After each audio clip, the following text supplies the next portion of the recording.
Et salut à tous les gars, j'espère que vous allez bien. Et aujourd'hui on se retrouve dans une nouvelle vidéo un peu particulière, donc c'est un suivi d'élevage. Et aujourd'hui nous allons parler de mes Camponotus cruentatus. Effectivement c'est une petite fondation que j'ai reçue donc de chez Ant House. Donc c'est une fondation qui était composée uniquement donc de la reine et de 2 ouvrières à la réception. Aujourd'hui comme vous voyez elles sont pas mal dans le tube, hein. Donc je les ai nourries avec une petite blatte, vous voyez qu'elle se régale, hein. Elle a d'ailleurs réussi, regardez, à arracher une de ses pattes. C'est vraiment impressionnant, la puissance des mandibules, c'est incroyable. Regardez-moi ce plan, il est vraiment magnifique. Je trouve que cette espèce est vraiment super belle. Et pof, regardez. Elle tombe carrément avec le poids de la patte qu'elle vient d'arracher, c'est impressionnant. Franchement, il faut en avoir de la force pour arracher une patte comme ça, une blatte, c'est vraiment... Ce sont vraiment impressionnantes ces petites bêtes. Je sais pas si vous voyez le gastre de cette ouvrière, franchement, il est vraiment impressionnant.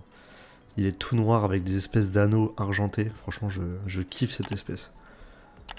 Et ce qui fait vraiment plaisir, c'est que c'est une espèce européenne, donc vous pouvez en trouver partout autour de chez vous, dans le sud, en Espagne. C'est une espèce qui est assez répandue et franchement je la trouve super jolie. Et elle est très très cool pour débuter. Alors regardez, du coup sa petite copine vient l'aider, vient prêter main forte.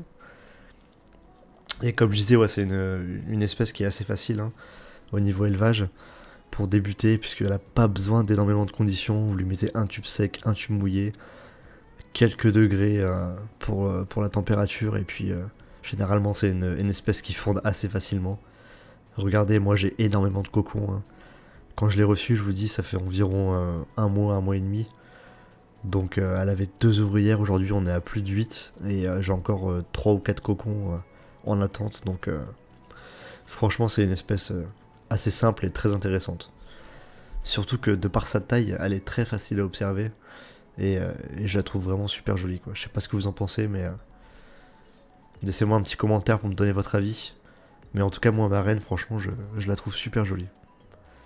Donc comme vous voyez, je les ai connectés à une petite aire de chasse, hein, donc je leur ai mis un tube humide, donc en plâtre, hein, enfin en bambou de chez AliExpress, hein, vous connaissez.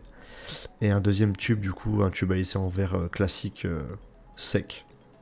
Et elles ont opté donc pour le tube humide, donc pour vivre dedans et mettre leur couvain également à l'intérieur. Donc ouais, ce petit élevage de Cruentatus, ça fait vraiment plaisir. L'évolution est juste dingue, et franchement j'adore les regarder, quoi. Elles sont captivantes ces petites Cruentatus. En tous les cas les gars, ça va être la fin de la vidéo, j'espère que vous avez apprécié le suivi de cette espèce, et ne vous inquiétez pas, on se retrouve très rapidement dans d'autres vidéos pour suivre cette espèce et bien d'autres. Merci à tous d'avoir regardé, n'oubliez pas le petit like et le commentaire, bientôt un concours se déroulera sur la chaîne pour gagner une fondation de Camponotus Fetch and Coin.